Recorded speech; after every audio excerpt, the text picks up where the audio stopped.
Hello and welcome to another wonderful show of Speaking for Him. I'm Dan Van Zalen, and here is your host, Andrew Gomison. Yes, Dan, another great episode of Speaking for Him Unplugged. Dun, And da, da, da. I am very grateful to be here with you today, and I thought it would be good. We had a feature for a while called Freeform Friday, which happened every fifth Friday. Every time there was a fifth Friday month, Adam and I would record a Freeform Friday, where we pull together a bunch of material that wouldn't normally make it on the show.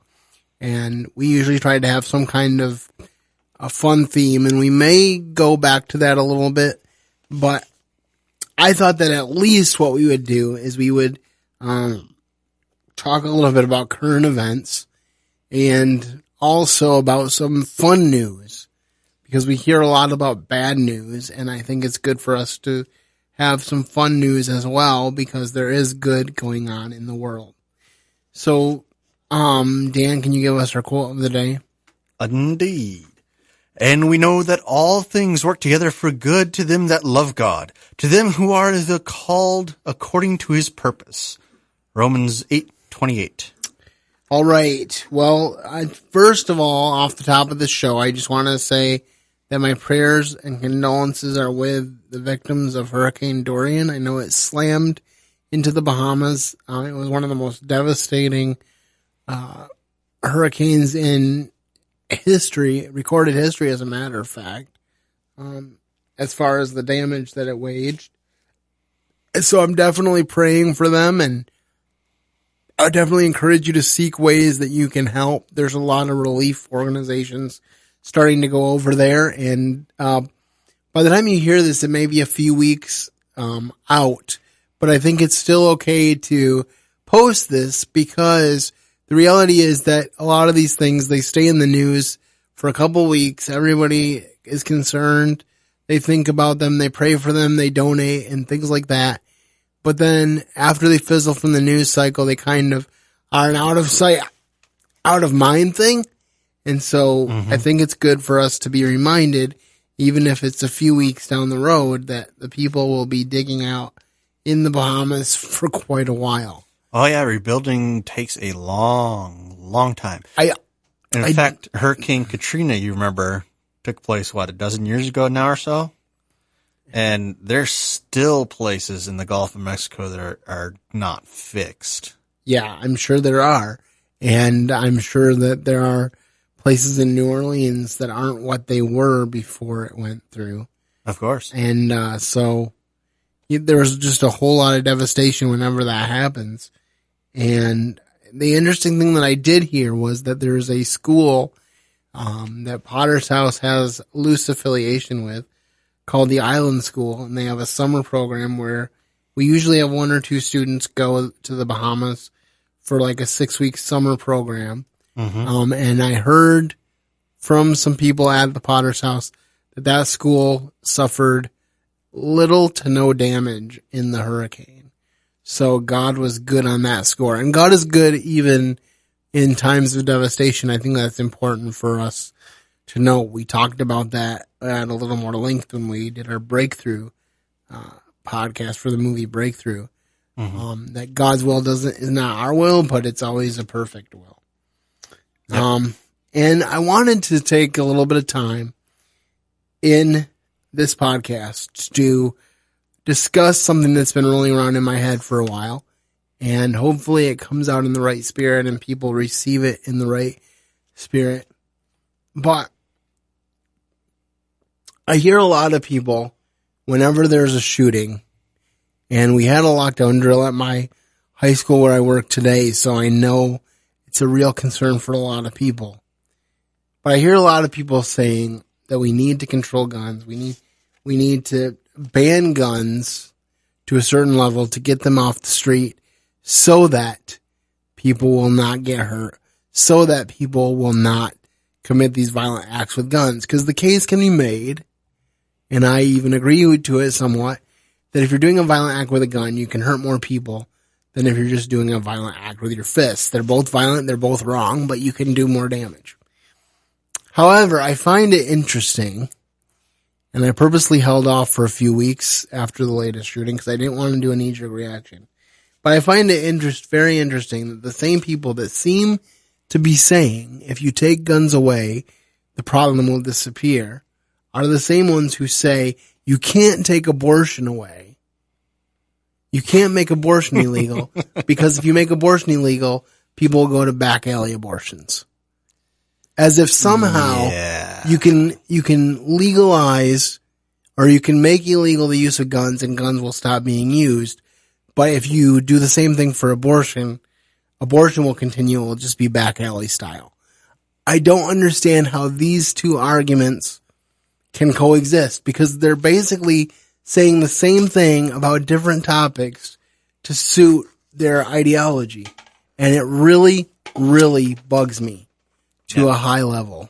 Well, it's always annoyed me that people assume that you can somehow get every single gun off the streets and then it'll be A-okay. One, if someone's going to commit a violent criminal act, they're just as likely to break in with a knife and steal a gun if they want to use one as they are to find a gun some other quiet way. You know, or even run somebody over with their car or whatever they have to be violent. You know, there's tons of ways to do violence without needing a gun. You know, but most of the other ways to do violence without needing a gun, either you use a very large object or need some skill. So I'm not saying that we should totally ignore guns and we shouldn't have any safety measures in place.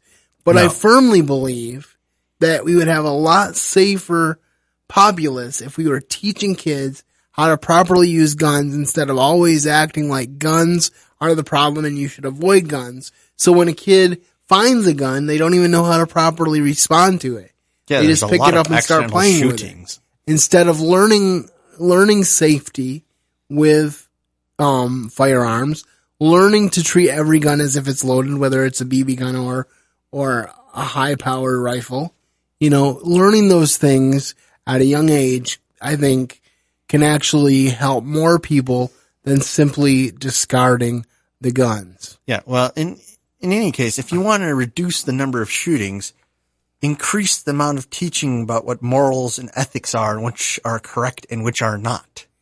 And on the issue of abortion and back alley abortions, illegal murder should not justify legal murder. No. And it's a very bottom line issue for me. I know we've talked about it before.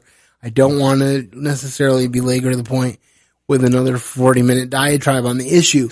However, a person's personhood does not depend on their location. It doesn't depend on their size. No. God is the one that determines personhood, and now we have technology that does not allow us to deny the unborn personhood. You basically have to say, in your most honest moment, I know that I'm killing babies, and I'm okay with it. That's what you have to do to justify abortion, because you can't hide behind, I don't know if it's a baby. And even if you were going to say that, how can you, if you say something like that is beyond your pay grade, how can you take the risk that you might be killing the next great doctor or the next great inventor or the next great preacher? You can't. Well, you can, but I don't know how you can live with yourself. I mean, there's plenty of people who do awful things and lie to themselves. There is plenty of people who do it. But I'm saying if you step back and think logically, I don't see how you can do it. I really don't. And I'll say one final thing on this issue of gun control, circling back to, is I think gun-free zones are a mistake. And the reason that I think that is because I feel like when you're telling somebody that it's a gun-free zone, you're saying, come here, nobody will stop you from using a weapon because they're not allowed to use guns here. I feel like it's an open invitation. It can be, because most people don't know how to disarm anybody. I mean, I know that's one of the basic things self-defense and martial art schools teach you, but how many people have actually gone there? Let's be honest, not very many. So yeah, telling someone it's a gun-free zone is kind of asking for it in a way. I mean, not really, but at the same time, kind of is. All right. Well, turning a corner to some positive news, we have a couple news stories that we want to share with you. One is related to Hurricane Dorian, and we're just going to play this video. It's about people on cruise ships volunteering to make meals for people that are struggling in Hurricane Dorian. And I just thought it was really neat that they did this. So I just want to play this video for you. And of course, we will include this link on the blog post for this episode. All right, let's see if I got in the right place. By clicking on that button down here, and click on any of the videos over here to watch the latest interviews, show highlights, and digital exclusives. Thanks for watching. You may need to go back to the beginning of the video because that was the end. I don't know why most videos start over.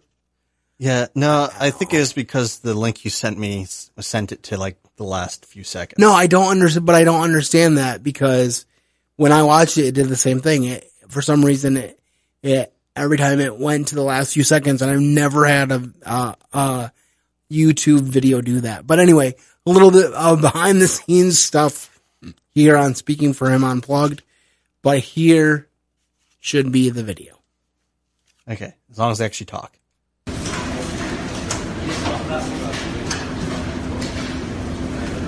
We're going to make 10,000 celebrity equinox ship rerouted to help the people in the Bahamas. We are all excited to help the Bahamas after the hurricane. We work an extra hour to feed all the people tomorrow. I think what we're doing is really good. I think everybody on this ship would say the same, actually. Initial reaction is good.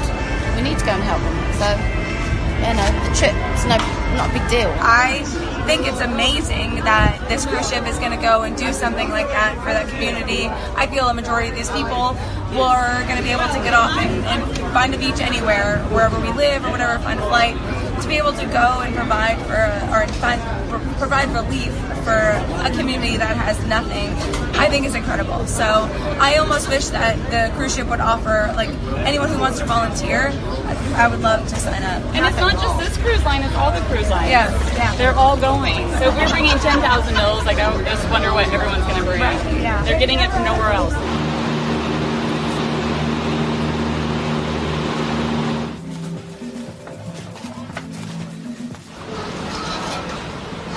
That is a lot of eggs.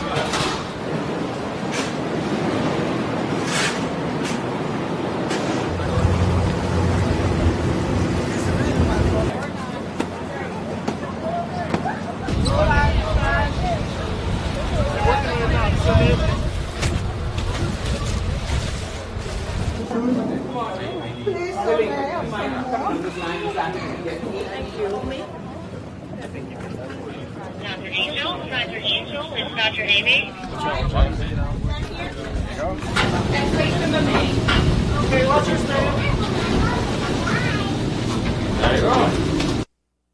Okay, so there's not a lot of... Hey, NBC News viewers, thanks. There's not a lot of audio on that video clip, but there was a little bit of audio, and just you hear how blessed these people feel to be able to help the victims and to turn their vacation into a humanitarian mission.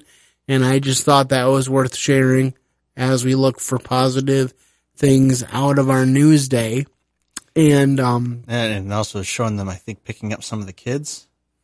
And again, I will include the link so you can actually watch the video. A lot of the videos that we share on the podcast are very audio driven, and so you can get the flavor and the essence just by listening. This one you'll want to take a look at because you'll want to see it in its video form. All right, and now we end with a story about a subway patrolman and a boy with autism and how they changed each other's lives. So, could you roll that video, Dan? How you doing, Andrew? Hey, buddy. It's a heartfelt reunion for 5-year-old Andrew Pamela and Metro Transit officer Dominic Case. All righty, buddy. You want to go on the train? Weeks after this picture and their story went viral, the two met up again on the Washington, D.C. Metro, where they first became unlikely travel buddies. He, literally right here on the train, started freaking out. Okay, let's go home. He threw his shoes off. He was barefoot. I think he hit someone with his shoe. Okay, ready? Taylor Pamela knows that tantrums come with the territory, given Andrew's autism. But this particular outburst outlasted her patience, and she soon pulled him off the train. He continued just to freak out right on the edge, and we were, right next to the tracks. And of course, as a parent, I didn't want him to fall into the tracks. Officer Case happened to be right there on patrol and decided to step in. Would you say this was more instinct or training? I would say a little of both, and just as a parent. I mean, I've seen Taylor and Andrew, that's something that's happened to me plenty of times, out in public. It was a seemingly simple gesture, but it lasted more than 30 minutes. Officer Case rode side by side with Taylor and Andrew for several stops until their final destination at their home station in Virginia. My presence being around Andrew just seemed to calm him, so it just seemed like this was the right thing to do at the time. Taylor's initial way of saying thanks was by posting this photo on Facebook. It got thousands of likes. What I loved, though, is that I was getting all these comments, and all these people were loving how, it made them feel like there was still good in the world, and that, they could relate if they had a child with autism. So the officer warmed your heart, and then you warmed others' hearts sharing this. Yeah, I could have asked for a better outcome, though. But eventually she sought out Officer Case to officially say thanks. Tried in a million ways to say thank you for everything, because I really, it meant more than what I think you even thought at first. A special friendship formed on public transit that has warmed the hearts of parents of autistic children online.